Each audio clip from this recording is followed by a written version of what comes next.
Hello everyone! Today we talk about Dogma 2! Yay! So I played the game today for the first time. I must precise that myself I put the game without much expectation. I never played the first Dogma, so it's not like I have my own opinion from the past game or that I knew anything about it really, even this new one.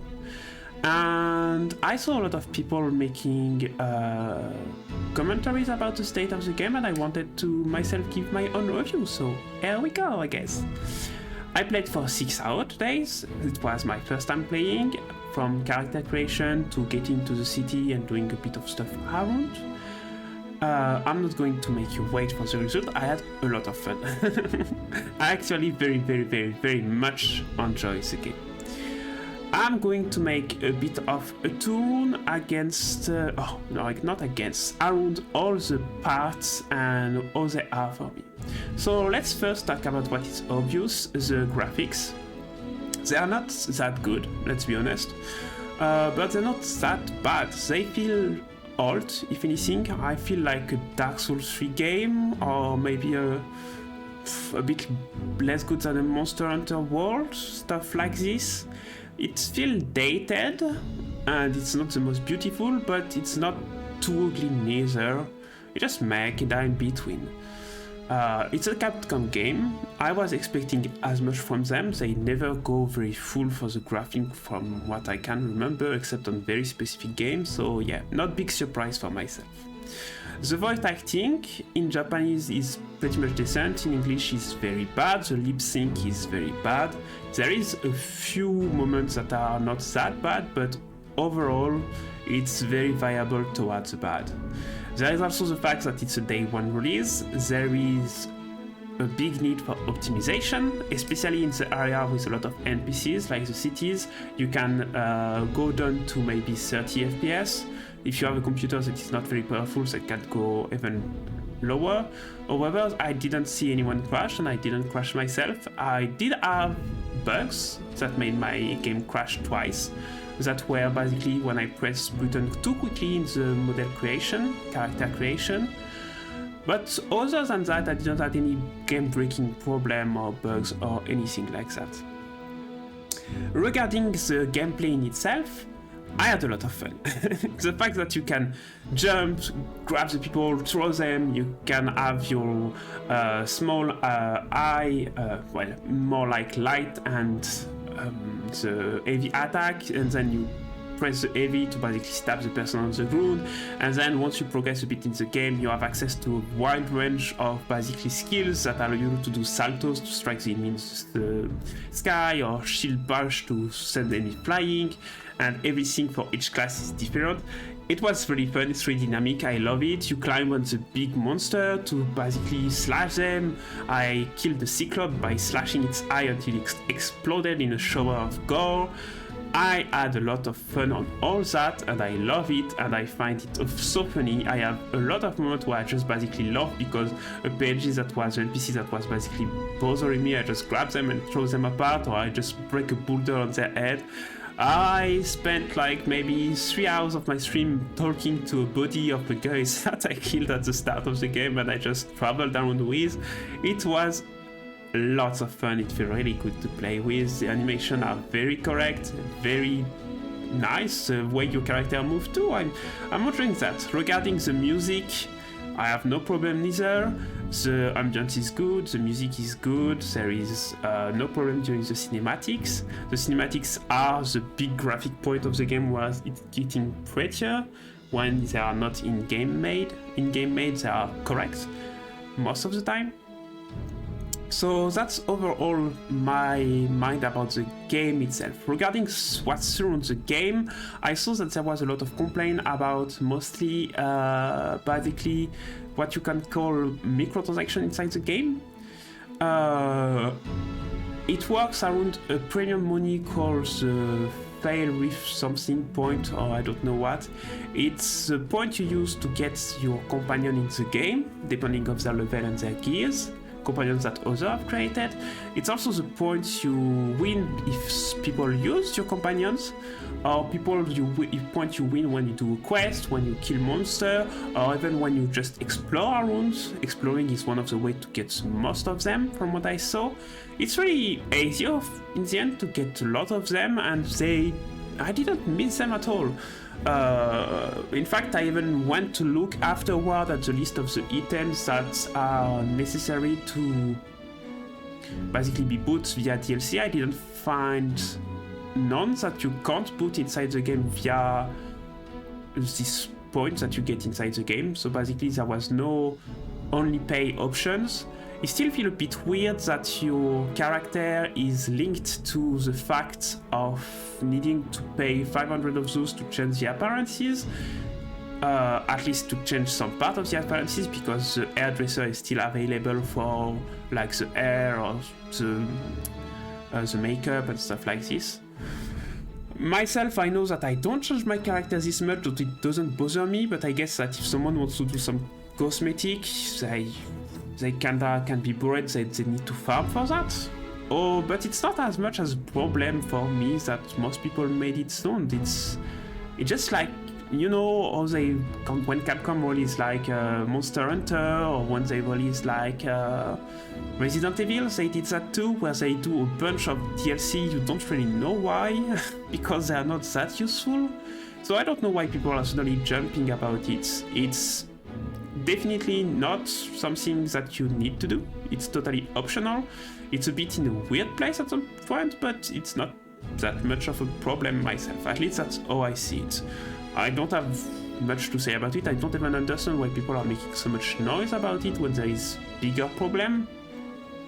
Talking about bigger problem, I would say that it's very weird that the save files are not accessible easily. If you want to basically to restart from the start, you need to turn off your CLUD and go inside your folders to find exactly a subfolder where there is the saves that are encrypted and delete them from there. You can find how to do that on the internet. It's not that hard. You just need to be able to read. But it's weird. And apparently you can access this option to make new character and delete them later in the game, and it was more or less because they wanted to make everything related to that inside the game feeling a bit like maybe like something that is dealt with inside the game. I don't know, but it's weird. It's kind of like I was talking with another of a friend of mine that is a streamer too, and we were talking about when you start playing Air Defense Force, you are kind of lost with all those weird options that are everywhere. This game is kind of the opposite. You're kind of lost because there is not enough options, not the one you want at least. That's pretty much all I can say. I probably didn't insist on much fun I had. I will make shorts, I will make videos of my playthrough. You can go watch them a bit if you want. You're probably having some basically anyway footage of my own games passing by as I'm talking. It was a lot of fun. So yeah, definitely I love the game. Would I pay $70 for it? No, the deluxe edition I don't think is good enough to buy it for. The basic edition feel like a bit pricey for myself. I can't really say because I don't know how much content there is in, because I only played 6 hours and I had a lot of fun. I did a few added quests and I did a few main quests. 6 hours of fun to reach the capital. Yeah. Plus making my characters was a lot of fun too. Very deep character creation. For me, for now, it doesn't seem like it's overpriced too much.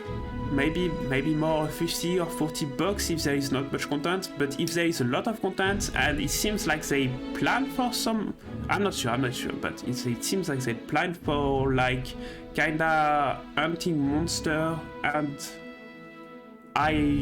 end of game content, something like this. I don't know. We will see. It could be a bit overpriced. Maybe if you're not sure about it, go buy it during a sale rather than right now. especially because it's a day one release, so there is a few bugs, it's in need of optimization, like I said. It's sad that it's like this. That's by the way, a point for me that is very much more important and very much more problematic than those pseudo game transactions. We're talking here about yet one another of those games that release day one and that are not totally playable day one because of graphical issue or problem of optimization, or at least not playable with all the fun you deserve to have when playing them. I wish they would finally make games that release day one and that are finished. It's not the case here. It clearly needs some optimization. I think that probably drivers are going to get out for this game. I feel like they're going to correct some stuff and it will look more pretty, because for now it looks like a game that is like 4 or 5 years late and doesn't run that well in very high density NPC places. That's weird. But yeah, apparently people are more shocked by the microtransactions than that, microtransactions that are optional, which surprised me, but people, you know. Other than that, for the people that don't know the game and are here more for like a review than a critic, it's the feels of the game made me feel like if I was at a fork road between basically Shadow of Colossus, Monster Hunter, The Witcher 3, and basically, yeah, a mix of all of those 3 games, kinda. There is a lot of RPG element-ish, but it's very goofy at the same time a lot of the time, in the very goofy Japanese kind of game can be, which is very funny for me. I like this a lot. It's Capcom, you know. But at the same time, it's kind of epic when you fight the big monster and climb on them to stab their weak points as they try to grab you to hurt you. And there is a lot of classes. Apparently you can mix the different competencies, well, skills of the classes. I mean, there is a lot to do. There is clearly a lot to do, and you can unlock new classes over time. I need to play it more. It's not a detailed review. It's just to address what I did in my first playthrough, day one release. And I had fun. I will release lots of shorts about this game, I think, because there was a lot of funny moments. And I will release probably a let's play of it too. That's pretty much all I had to say on the game. If you love Dragon's Dogma 1, I recommend it 100%. But buy the game, probably not the deluxe edition, like I said, because, I mean, well, you do microtransaction if you want, but you're not forced to. If you didn't much enjoy the 1, especially if you didn't like the graphical or the narrative parts of the 1, don't play the 2.